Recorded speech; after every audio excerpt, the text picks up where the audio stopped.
हाँ, वो मैं आपको बताती हूँ। बाकी वो निषेध को लेकर सिर्फ अगर अंकिता जी का प्रश्न है तो वो मैं फिर अंकिता जी से क्लियर कर लूंगी स्पेशली उनसे, कि अगर और किसी का भी प्रश्न हो तो फिर मैं उस प्रश्न को क्लास में लूंगी, वरना फिर अपन अपने विषय पे आगे। ठीक है, चलिए हाथ जोड़ लीजिए, अगला चरण करते हैं सबसे पहले। नमो अरहंताय, नमो सिद्धाणं, नमो वायुर्येयाणं, नमो वत्साय, नमो लोहिताभसाय, मोक्षमार्गस्य नेतारं, वेतारं कर्मभूभृतां, ज्ञातारं विश्वतत्त्वानां, वन्दे सद्गुणलब्धये, वन्दे सद्गुणलब्धये। तो सबसे पहले अपन सुमन जी का प्रश्न ले लेते हैं, क्योंकि वो अपनी पुरानी शिक्षा को लेकर है। तो उस उनका प्रश्न ये है कि कौन से द्रव्य नित्य है, कौन से द्रव्य अवस्थित है, और कौन से द्रव्य रूपी है। तो ये उनका प्रश्न है। ये प्रश्न का उत्तर बहुत ही आसान है, बहुत ही सिंपल है। सबसे पहली बात तो ये जाननी चाहिए कि उस सूत्र के पहले कितने द्रव्यों की चर्चा आ गई, सुमन जी आप बताएंगी।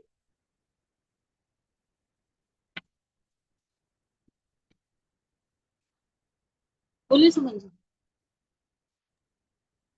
हाँ दीदी। उस सूत्र के पहले, नित्य वस्तिकान्य रूपाणी सूत्र के पहले कितने द्रव्यों की चर्चा आ गई।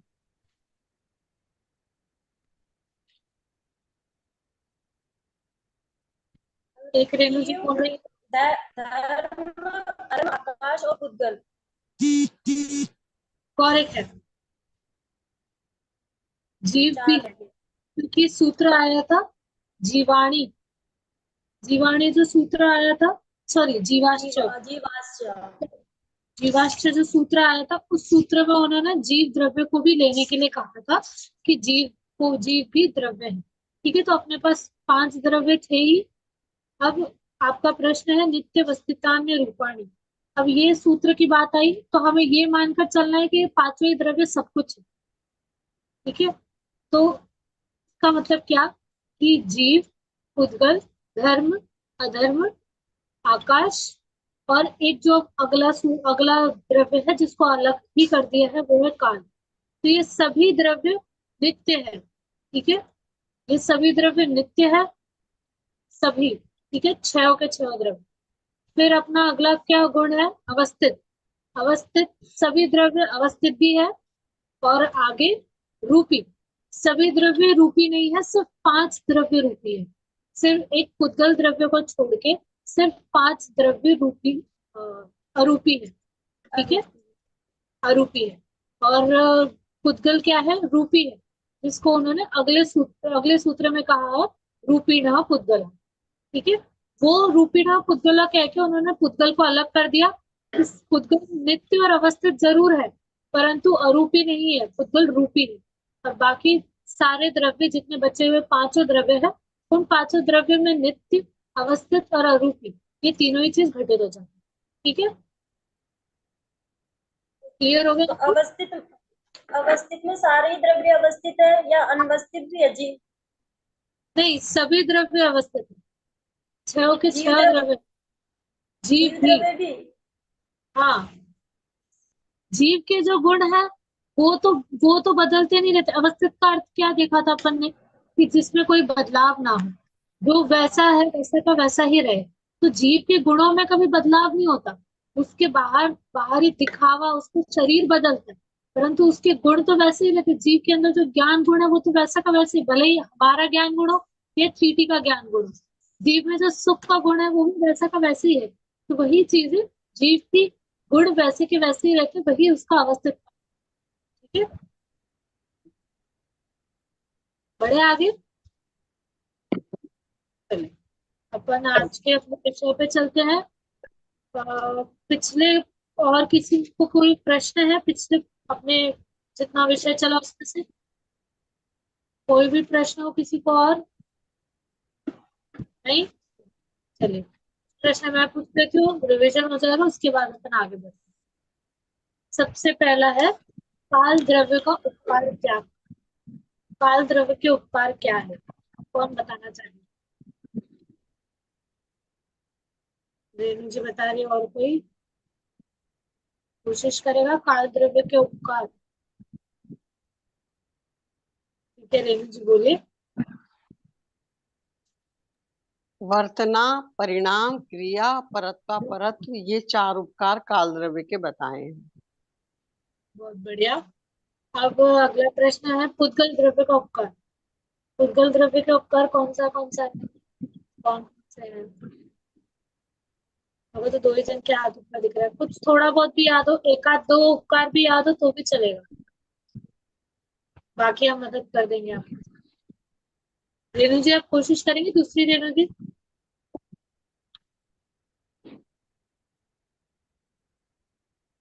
चलिए कोई बात नहीं, सुमन जी बोलिए। शरीर वांग मनः प्राणापानः पुद्गलानाम्। शरीर, मन, वचन और श्वासोच्छ्वास ये पुद्गल के उपकार है। एक और सुख छूट गया इसमें। दुख, शरीर हाँ, शरीर, मन, वचन और श्वासोच्छ्वास ये हाँ, पुद्गल के उपकार है। और सुख दुख जीवित मरणोपग्रहाश्च, सुख दुख जीवन और मरण ये भी पुद्गल द्रव्य के उपकार है। बहुत बढ़िया। तो इस प्रकार से कुल मिला के कितने उपकार हो गए? 6। ठीक है, तो ऊपर के 4 और नीचे के दो दो जोड़ी है, तो उन्हें हम दो ही गिन के 6 उपकार हो गए टोटल। अब मेरा एक प्रश्न है कि जितने भी द्रव्यों के उपकार है वो किस द्रव्य के प्रति है? मतलब किस किस द्रव्य के उपकार किस किस द्रव्य के प्रति है? मेरा प्रश्न समझ में आया? एक और मैं रिपीट करूं? जैसे, जब मैं जैसे बताऊंगी तो आंसर ही आ जाएगा। किस द्रव्य का उपकार किस द्रव्य के प्रति है? जैसे हमारे 6 द्रव्य हैं, 6 द्रव्य के उपकार बताए, तो किस द्रव्य का उपकार किसके लिए है, किस द्रव्य का उपकार किसके लिए है, ये चीज बताना। ये चीज मैंने आपको बताई थी। चलिए, प्राची जी आप कोशिश कर रही है, बोलिए। जी दीदी, जीव द्रव्य का उपकार मतलब उसको चलने में सहायक, यही ना दीदी, यही आएगा इसमें। जीव द्रव्य का उपकार चलने में सहायक तो धर्म द्रव्य का उपकार। हाँ, धर्म द्रव्य का उपकार किसके लिए, कौन से द्रव्य के लिए? जीव द्रव्य को चलने में जो सहायक हो। हाँ, एक तो जीव द्रव्य के लिए हो और गया। सभी द्रव्यों को अवगाहना देता है। आप जो बता रहे हो ये तो उपकार बता रहे हो, हमें ये सुनना है कि धर्म का उपकार, धर्म द्रव्य का उपकार किसके लिए है, अधर्म द्रव्य का उपकार कौन से द्रव्य के लिए है, ये चीज मैंने बताई थी। यही आएगा ना दीदी। उपकार क्या है ये नहीं, उपकार किसके लिए है ये। चलिए ये मुझे बता रहे। जी दीदी, दीदी गति और स्थिति ये धर्म अधर्म द्रव्य का जीव और पुद्गल के प्रति उपकार है, ये उनके ये, लिए निमित्त है। हाँ, और है बाकी ना? द्रव्य, गति और धर्म द्रव्य का उपकार कोई काम नहीं आने वाला, सिर्फ जीव और पुद्गल नहीं, को ही धर्म और अधर्म द्रव्य का उपकार काम आने। चल अगला तो हो चलने गया। में और ठहरने में, हाँ, चलने में और ठहरने में निमित्त है धर्म द्रव्य जीव और पुद्गल के लिए। आकाश का है सभी द्रव्यों को रहने के लिए, स्थान देने के लिए, सभी हाँ, द्रव्यों को स्थान देता है।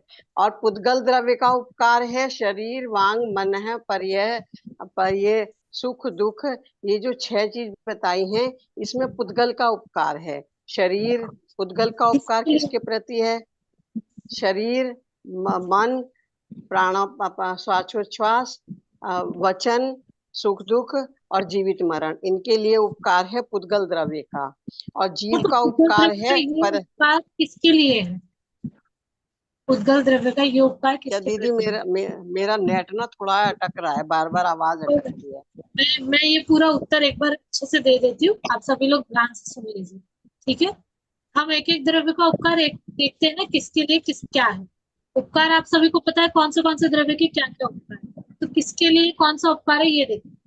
सबसे पहले है हमारा अपन लाइन से लेते हैं, जीव द्रव्य को लेते हैं। ठीक है, जीव द्रव्य का उपकार क्या है? परस्पर आपस में हाँ, ठीक है, परस्पर उपग्रहो जीवाणु, ये हमारा जीव द्रव्य का उपकार है। तो ये जीव द्रव्य का उपकार किसके लिए है? परस्पर में जीव द्रव्य के लिए, बाकी कोई द्रव्यों के लिए नहीं, परस्पर में जीव द्रव्य के लिए ही जीव का उपकार है। दूसरा, पुद्गल, पुद्गल का उपकार किसके लिए है? जीव के लिए। पुद्गल के जो उपकार है वो सभी सिर्फ जीव के लिए ही काम आते हैं। बाकी शरीर, वचन, मन, ये सब ना आकाश के होते हैं, ना काल के होते हैं, ना धर्म के होते हैं। ठीक है, तो पुद्गल का उपकार किसके लिए?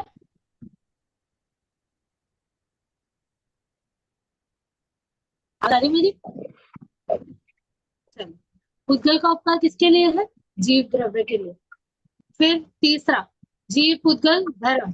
धर्म द्रव्य क्या कराता है? गति कराता है। तो गति किसको कराता है? जीव और पुद्गल को। तो धर्म द्रव्य का उपकार किसके लिए हुआ?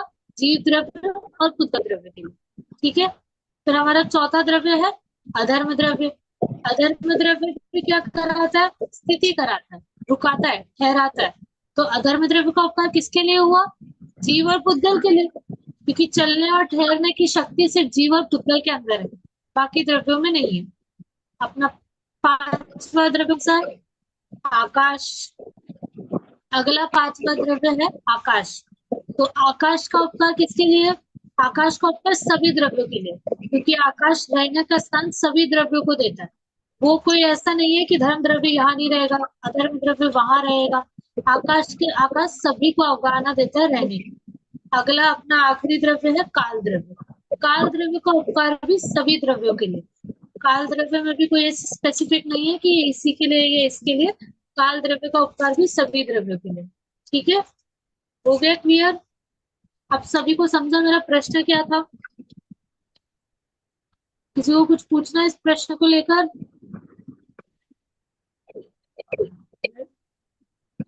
बढ़े आगे, आज का विषय शुरू करते हैं अपन फिर। आज के विषय में चलेगा पुद्गल द्रव्य की चर्चा। ठीक है, तो पुद्गल द्रव्य की चर्चा में सबसे पहला सूत्र है अपना 23 नंबर का। 22 सूत्र अपने पूरे हो चुके हैं। इस अध्याय में कुल 42 सूत्र है। ठीक है, हमारे अभी 22 सूत्र पूरे हो गए हैं। 23वां सूत्र अपन शुरू करते हैं, जिसमें पुद्गल द्रव्य की चर्चा की गई है कि पुद्गल द्रव्य क्या है, कैसा है, वो बताएं। ठीक है, ये इस सूत्र के बारे में आप सभी ने बहुत सुना होगा। बहुत इजी सूत्र है, सुनने में भी आया और आप सभी इस बारे में जानते हैं। ठीक है, तो अपन सीधा पढ़ते हैं सूत्र को। सूत्र इस प्रकार है, सभी अपनी जिम्माड़ी में ध्यान दें। स्पर्श रस गंध वर्णवंतः पुद्गला।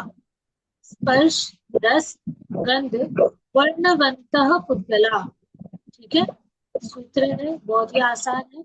सूत्र का अर्थ भी बहुत आसान है। सूत्र का अर्थ क्या है कि पुद्गल क्या है? तो वो स्पर्श सहित है, रस सहित है, वर्ण सहित है, गंध सहित है। ठीक है, जो वंतः लिखा है ना, वंतः, वंतः अर्थात उस वाला है, उसके सहित है। ठीक है, तो वो पुद्गल क्या है? स्पर्श सहित है, रस सहित है, गंध सहित है, वर्ण सहित। ठीक है, ये 4 गुण, सॉरी 5, स्पर्श रस गंध वर्ण। ठीक है, ये 4 गुण किसमें है? पुद्गल में है। ये चारों ही चीजें पुद्गल में है, पुद्गल इससे सहित है। तो अब पुद्गल हमें पूरे हमारे आसपास में बहुत तरह के देखने मिलते हैं। तो इन सभी जो 4 गुण हमें गिनाए गए हैं, तो स्पर्श रस गंध वर्ण, जो 4 गुण हमें गिनाए हैं, ये चारों ही गुण में भी इनके अलग अलग भेद, जिनके नाम भी आप सभी को याद होंगे। बहुत ही आसान है और बहुत पहले ये सारे नाम सबको याद ही होते हैं। अपन सिर्फ इन नाम चर्चा कर ले रहे हैं ऐसे ही। तो ठीक है, बाकी इन इन चारों के जो भेद है, जिनको कुल मिलाकर 20 कहा जाता है, जिनका कुल कुल जो संख्या है वो 20 होती है। वो जो 20 है, उन 20 की तरह में हमें जगत में सारे पुद्गल दिखाई देते हैं। ठीक है, इन 20 से अलग कोई पुद्गल नहीं होता जिसका कुछ अलग सा तरीका हो या जो कोई अलग तरह से मिल रहा हो। इन 20 के अंदर ही सारे पुद्गल होते हैं। ठीक है। तो 20 में सबसे पहला है स्पर्श। स्पर्श के कितने हैं? स्पर्श के 8 है। कौन से हैं? ठंडा, गरम, रूखा, चिकना, कड़ा, नरम, और क्या बच गया? हल्का हल्का भारी। भारी। हल्का भारी, ठीक है। हल्का भारी, रूखा, चिकना, कड़ा, नरम, ठंडा, गरम, इस प्रकार से हमारे 8 है। तो इन 8 ही तरह में हमें हर जगह में पुद्गल मिलता है। पानी है वो हमें शीतल मिलता है, ठंडा मिलता है, वो भी पुद्गल है।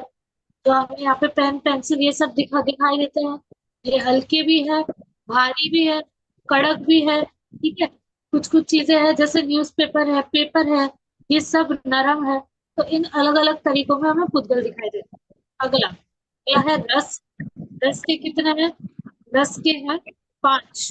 कौन से? खट्टा, मीठा, कड़वा, कषायला और चरपरा, इस प्रकार से 5 प्रकार के रस होते हैं। आप सभी लोग जब हाउस वाइफ है तो इतना तो सबको पता ही होगा कि जितने भी रस है, नींबू का रस, इमली का रस, जो भी रस है सारे रस इसी के अंदर आ जाते हैं। कोई भी अलग से कोई दूसरा रस नहीं होता, ठीक है। ये 5 हमारे रस हो गए। आगे गंध। गंध 2 ही है, सुगंध और दुर्गंध। इस प्रकार से ये 2 ही गंध मिलते हैं।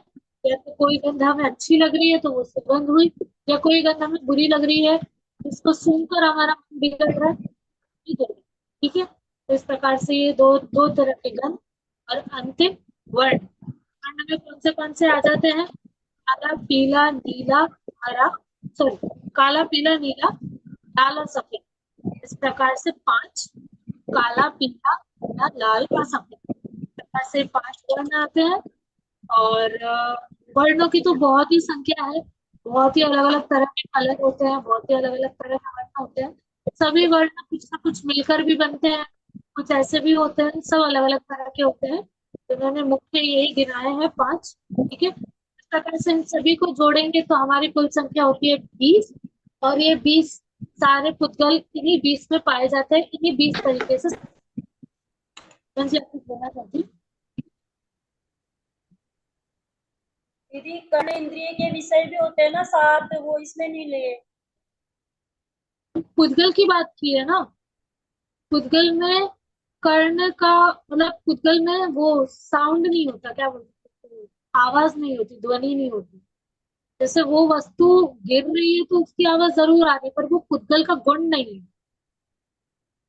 जैसे कोई चीज है, जैसे इंस्ट्रूमेंट्स है, तो कोई वाद्य यंत्र है, उस वाद्य यंत्र को यदि आप बजाओगे तो उस वाद्य यंत्र में वैसी आवाज निकलेगी। मैं बोल रही हूँ तो ये मेरे शब्द, ये मेरे पुद्गल है, परंतु वो पुद्गल के गुण नहीं है। पुद्गल में आवाज नाम का या ध्वनि नाम का कोई गुण नहीं है। ये पुद्गल का जो गुण है ये हमें दिखाई दे रहे हैं, ये दिखाई देने में पुद्गल, अभी ये पुद्गल है, ठीक है। तो इस पुद्गल में क्या क्या गुण है? इसका हल्का, मेरे हिसाब से ये हल्का है। किसी छोटे बच्चे को दे दो तो उसके लिए ये भारी हो जाएगा। ये पेजेस है इसमें तो ये नरम भी है। इसमें सफेद कलर है, पेजेस के सफेद कलर है, और भी दूसरे दूसरे काले कलर से लिखा हुआ है, लाल कलर से लिखा हुआ है, तो ये सारी चीजें दिख रही है, परंतु इसके अंदर आवाज नाम का, ध्वनि नाम का कोई गुण नहीं, ठीक है। तो इसके लिए इसमें कर्ण इंद्रिय का कुछ भी नहीं लिया है, ना कर्ण इंद्रिय का इसमें कोई रोल, ठीक है। इसमें पुद्गल के गुणों की बात कर रहे हैं, पुद्गल द्रव्य क्या है, पुद्गल का स्वरूप क्या है, तो उसके लिए कर्ण इंद्रिय का कोई काम ही नहीं है। कर्ण हमारी इंद्रिय है, और कर्ण इंद्रिय के जो विषय है, जैसे क्या क्या विषय है कर्ण इंद्रिय के? जो रे गम। 7 स्वर जो हमारे हैं कर्ण इंद्रिय के विषय, वो सारे ही कर्ण इंद्रिय के विषय हैं, इसलिए उन्हें वो वहां गिना जाता है। परंतु पुद्गल के जो गुण है उनमें कर्ण इंद्रिय का कोई काम नहीं, कि पुद्गल के गुणों में कर्ण का कुछ मतलब पुद्गल के गुणों में आवाज होती नहीं, ठीक है। चले बड़े आगे, कोई और प्रश्न? ठीक है। आगे का जो सूत्र है और ये जो सूत्र है, इन दोनों ही सूत्र में पुद्गल की चर्चा है। इस सूत्रों में पुद्गल के गुणों की चर्चा की, पुद्गल के स्वरूप के बारे में बताया कि पुद्गल का स्वरूप क्या है। अब अगले गुण, अगले जो सूत्र आने वाला है उस सूत्र में बता रहे पुद्गल की पर्याय क्या है, ठीक है। किन पर्याय, किन स्टेजेस में हमें पुद्गल, एक मिनट,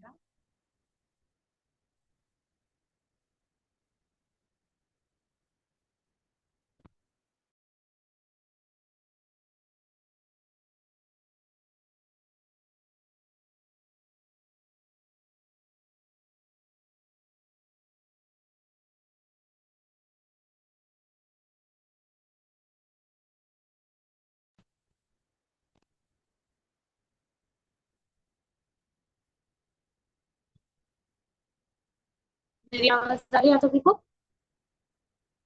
चलिए आगे बढ़ते हैं। आगे का जो सूत्र है उसमें पुद्गल की पर्याय की बात, मतलब पुद्गल हमें कई चीजों में,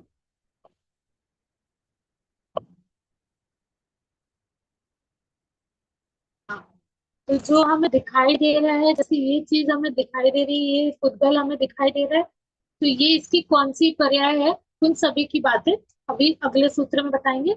इन पर्यायों के भेदों की भी चर्चा है, परंतु वो सूत्र में आचार्य देव ने नहीं लिखा। अगर आप सभी चाहेंगे तो उन भेदों के नाम मैं आप सभी को बता के उनका स्वरूप भी बताऊंगी। आपको अगर नोट करना हो, लिखना हो, तो आप नोट कर सकते हैं जरूर, क्योंकि अगर आगे कभी आपको काम जरूर आएगा ये सब चीजें, कि कोई भी ज्ञान व्यर्थ तो जाता नहीं, ये बात तो है। तो अगर आप लोग चाहते हैं तो ही अपन उस विषय पर जाएंगे, बाकी सूत्र में सिर्फ नाम है। तो अगर आप सभी को वहां तक नहीं जाना, विषय को क्लिष्ट नहीं बनाना है, तो अपन सिर्फ नाम जान के नाम का अर्थ देखकर ही वहां पर ही रोक देंगे। अगर आप सभी को जानना है तो अपन उन नामों के जो भेद है, अंतर के भेद, उस पर चलेंगे। ठीक है, तो पहले अपन सूत्र पढ़ लेते हैं, फिर आगे देखते हैं आगे अपन लोग क्या करते हैं। सबसे फिर सूत्र पढ़ रही हूँ मैं, 24वां, सभी अपने दिमाग में ध्यान दें। शब्द बंध सौक्ष्म स्थौल्य संस्थान भेद तमस छाया तपोद्योतवंतश्च। मैं एक बार फिर से पढ़ रही हूँ। शब्द बंध सौक्ष्म स्थौल्य संस्थान भेद तमस छाया तपोद्योतवंतश्च। शब्द बंध सौक्ष्म स्थौल्य संस्थान भेद तमस छाया तपोद्योतवंतश्च। कौन पढ़ के बताएगा सूत्र थोड़ा सा बोलने में? हाँ, सुमन जी बोलिए। शब्द बंध सौक्ष्म्य स्थौल्य संस्थान भेद तमस छाया तपो द्योतवंतश्च। बोलिए रवि। बंध शब्द सूक्ष्म स्थौल्य संस्थान भेद तमत छाया तपोद्योत वंतश्च। एक बार फिर से बोलिए।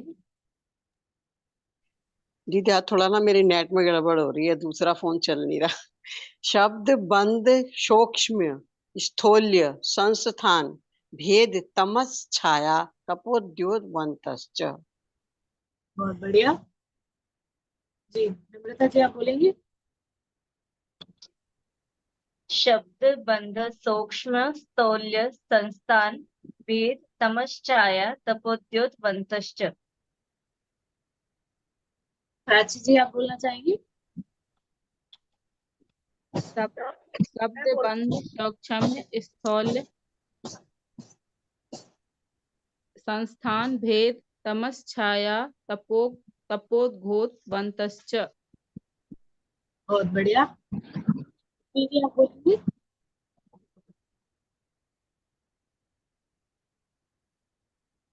शब्द बंध सौक्ष्म्य स्थौल्य संस्थान भेद समस्त छाया तपोदोतवंतश्च। बहुत बढ़िया। चलिए अब इनके इसके अर्थ पे चलते हैं। अर्थ बस इसका इतना ही है कि जितने इसमें शब्द दिए हैं, 10 शब्द दिए हैं, वो पुद्गल की पर्याय है। ठीक है, तो कौन से है? सबसे पहला शब्द बंध सौक्ष्म, सौक्ष्म अर्थात सूक्ष्म, ठीक है। स्थौल्य अर्थात स्थूल, संस्थान, भेद, तम, छाया, तप और उद्यत, उद्योत। ठीक है, ये 10 हुए। ये 10 पर्याय किसकी है? पुद्गल की। अब आप मुझे बताइए, आप सभी को इसके भेदों की चर्चा करनी है या मैं सिर्फ इनके नामों का अर्थ बताऊं? रेणु जी तो चाहती है करे, और कोई? चलेगा सभी को? चलिए, क्योंकि विषय इसमें वैसा है नहीं, अब आगे कुछ सूत्र नहीं है इसके भेदों को लेकर, इसीलिए वो जो विषय है वो एक्स्ट्रा विषय है सूत्र में। ठीक है, तो पर्याय कौन सी पर्याय पुद्गल की? ये 10 पर्याय होती है। अपन एक एक पुद्गल की पर्याय को देखते हुए चलते हैं। सबसे पहली पर्याय है शब्द। शब्द जो अभी अपन ने बात की थी, कर्ण इंद्रिय के विषय की जो अपनी बात हुई थी अभी, कि पुद्गल के गुण, पुद्गल के स्वरूप में कोई भी आवाज या ध्वनि ऐसा कुछ नहीं। पर पर्याय में उसकी देखने मिलती है, जो अपन बोलते हैं कि अपने को हाँ ये कैसे सुनने मिल रहा है कि ये आवाज तो उसमें से ही आ रही है, तो वो उसकी उस समय की पर्याय में से वैसी आवाज आती है। ठीक है, तो जो शब्द है, शब्द का अर्थ ही यही है, जो आवाज हमें सुनाई देती है, जो ध्वनि हमें सुनाई देती है, उसका अर्थ है शब्द। अब इसके दो भेद है। ठीक है, आप सभी नोट करते जाइएगा तो आप सभी को और आसानी से जल्दी जल्दी सबसे पहला है शब्द। शब्द के दो भेद, भाषा और अभाषा। ठीक है, इस प्रकार से शब्द के दो भेद है, भाषा और अभाषा। अब सबसे पहला भेद है भाषा। भाषा सुन के समझ में आ रहा है कि इसका अर्थ क्या हो सकता है। ठीक है, तो भाषा अर्थात कि जिसका जिसकी कोई भाषा हो। ठीक है, तो अब भाषा के भी दो भेद है, अक्षर और अनक्षर। ठीक है, भाषा के दो भेद, अक्षर और अनक्षर। तो अक्षर अर्थात क्या, कि जैसे अपन बोल रहे हैं, जो अपन बोल रहे हैं, जो मैं बोल रही हूँ आप सभी को मेरी भाषा समझ में आ रही है, ये मेरी अक्षर वाली भाषा है। क्योंकि ये भाषा अपन ने सीखी है, आ ई ये अक्षर सीखे हैं, तो ये हमारी अक्षर वाली भाषा है। और अनक्षर भाषा कौन सी होती है, कि जो पशु पक्षियों की भाषा जो होती है, जो वो भाव भाव करते हैं, कौ कौ करते हैं, इस प्रकार से जो भी उनकी आवाजें होती है, ये अनक्षर होती है। अनक्षर क्यों, क्योंकि इनका कोई प्रॉपर अक्षर नहीं है, या इन भाषा का प्रॉपर कोई अक्षर नहीं है। और हम जो बात करते हैं मनुष्य की बोली, ये प्रॉपर अक्षरात्मक भाषा होती है। ठीक है, भाषा के दो भेद समझ में आ गए, अक्षर और अनक्षर। अगला जो अभाषा था हमारा, उसके भी दो भेद है। उसके दो भेद कौन से, पहला भेद है प्रायोगिक। पहला भेद है प्रायोगिक, और अगला भेद है, दूसरा भेद है वैस्तृसिक। वैस्तृसिक, व पे ऐ की मात्रा, आधा स, त्र, स में छोटी ई की मात्रा, और क। जी बोलिए देवी। दीदी वैस्त्रासिक है कि वैस्त्रसिक है? मेरे पास जो लिखा है उसमें वैस्तृसिक ही है। ठीक है दीदी। ठीक है, आप सभी को समझा वैस्तृसिक कैसे लिखा जाएगा। व में ऐ की मात्रा, आधा स से जोड़ के त्र, स, फिर से पूरा स, उसमें छोटी ई की मात्रा, और क। ठीक है, ये हुआ वैस्तृसिक। अब इसका अनक्षरात्मक, सॉरी, अभाषा। अभाषा के दो भेद, प्रायोगिक और वैस्तृसिक। इनका अर्थ क्या है, प्रायोगिक अर्थात क्या होता है, कि जो मनुष्य के प्रयत्न से पैदा होती है। अर्थात हम जो से कुछ कार्य कर रहे हैं, जैसे इस पेंसिल को अगर मैं जमीन पर गिरा दूं, तो जो आवाज आएगी, ये मेरे प्रयत्न से आवाज है, मेरे प्रयत्न से आवाज पैदा हुई, मतलब किसी ने प्रयत्न किया और आवाज पैदा हुई, तो ये होती है प्रायोगिक। अगला जो अपना भेद है वैस्तृसिक। वैस्तृसिक, ये जो भेद है, इसका अर्थ है स्वाभाविक, जिसमें किसी को कोई प्रयत्न नहीं करना पड़ता, जिसमें किसी को कुछ नहीं करना पड़ता, अपने आप ही वो आवाज आती है, उसे कहते हैं वैस्तृसिक। अब अपने आप कौन सी आवाज आती है, जैसे बादलों का गरजना, बारिश में जैसी आवाज आती है, ये सारी आवाजें मनुष्य कुछ नहीं करता, ना हम कुछ करते हैं ना आप कुछ करते हैं, ये सब स्वाभाविक है, ये सब उस पुद्गल की वैसी पर्याय है, तो वो उस प्रकार से उसका परिणाम है। ठीक है, ये अपना पहला भेद हो गया शब्द। शब्द के दो भेद, भाषा अभाषा। भाषा के दो भेद, अक्षर अनक्षर। और अभाषा के दो भेद, प्रायोगिक और वैस्तृसिक। ठीक है, सभी का अर्थ समझ गया, कोई एक भेद ऐसा जो नहीं समझा, बढ़े आगे। चलिए अगले भेद पे चलते हैं, बंध। बंध अर्थात है, बंध अर्थात इकट्ठा होना, किसी चीज का बंध जाना।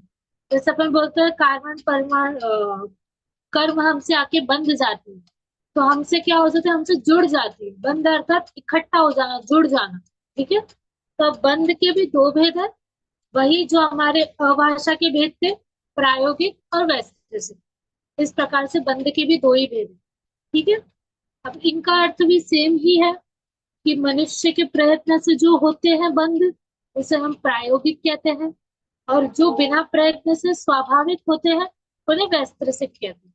ठीक है, अब वैस्तृसिक कौन से बंध है, तो वैस्तृसिक बंध कौन सा है कि जो जैसे ये बंध जो है, ये जो पुद्गल का बंध है, ठीक है, ये जो बंध है, ये बंध वैस्तृसिक है क्योंकि ये स्वाभाविक है। पुद्गल का पुद्गल, पुद्गल के जो सारे परमाणु है वो एक साथ मिले, एक साथ बंधे और स्कंद बना, तो ये स्वाभाविक है, ठीक है, अपने आप हुए, हमने इसमें कुछ नहीं किया।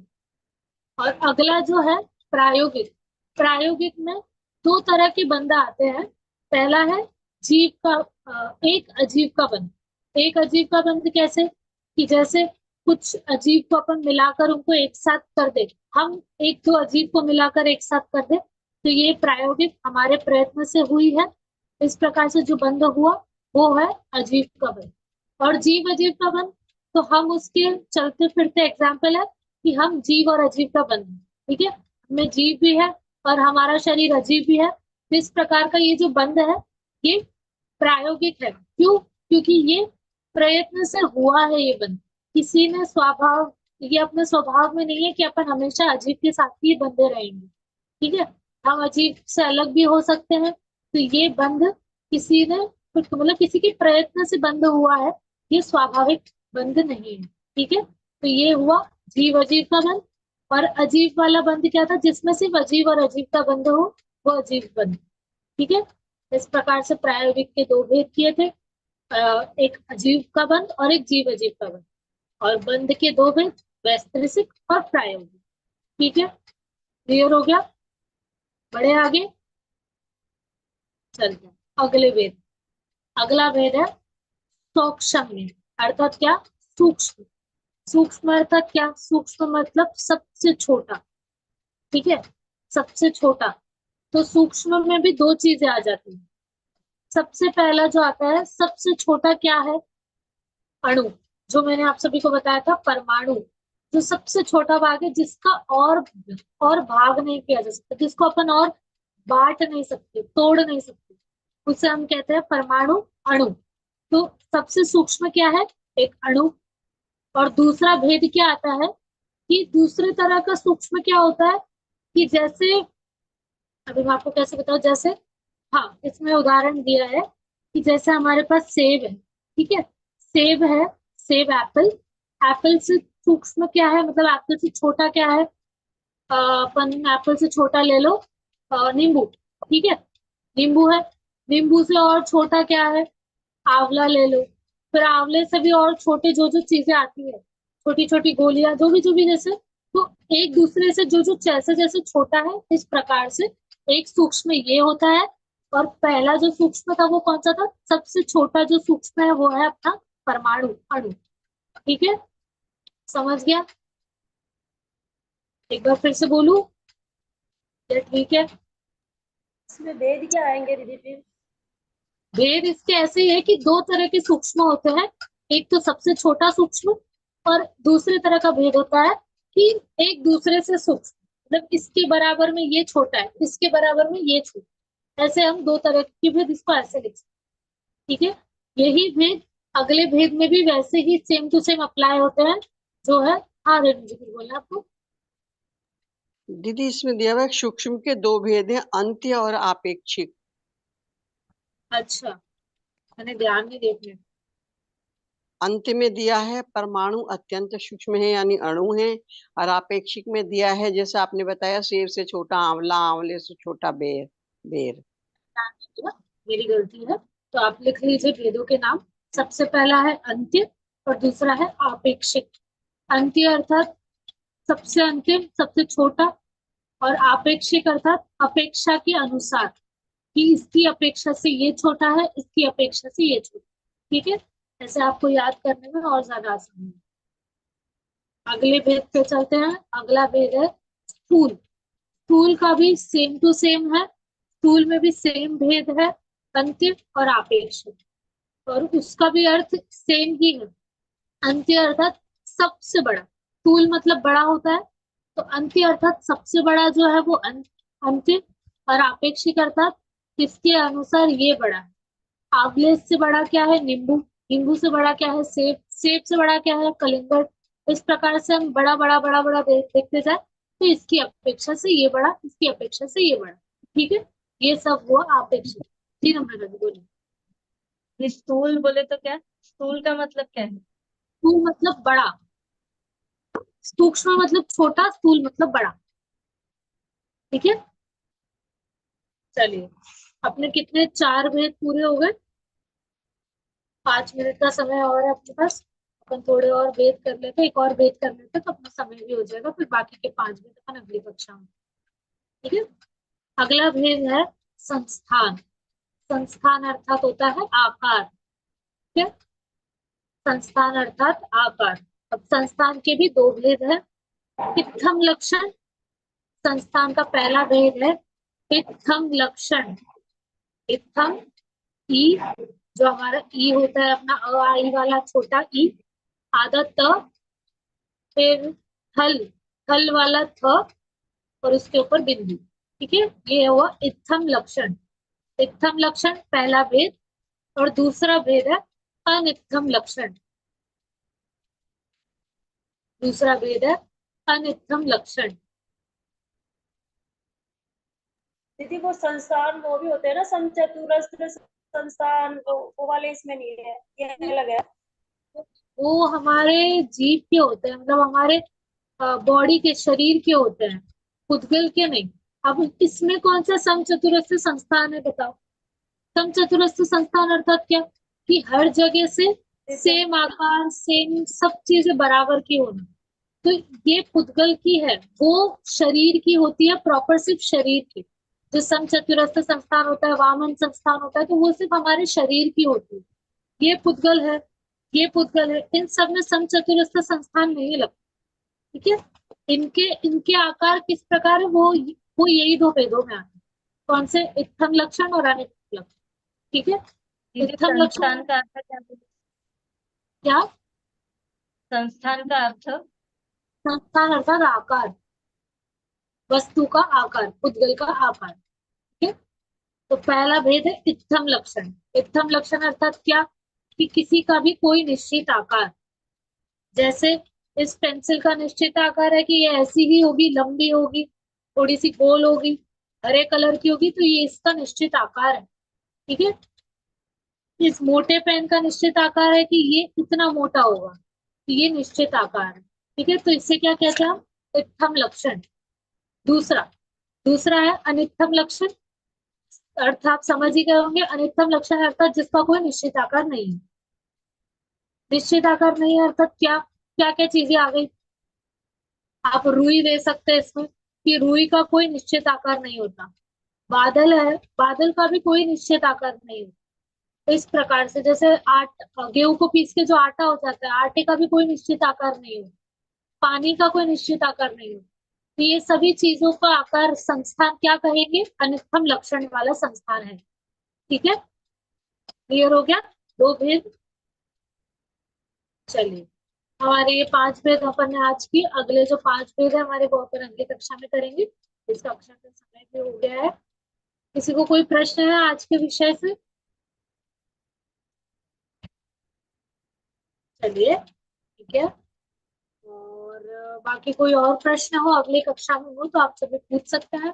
स्वाध्याय करते रहिए, याद करते रहिए। ठीक है, क्योंकि मतलब आज की क्लास में तो पहले सुमन जी पढ़ रही थी, सुना रही थी, इसलिए फिर मैंने आज पूछा नहीं किस किस को याद है या नहीं। पर अगली कक्षा में मैं जरूर पूछूंगी, तो आपको अगर थोड़ा सा भी याद हो तो आप याद करिएगा, बहुत अच्छी बात है।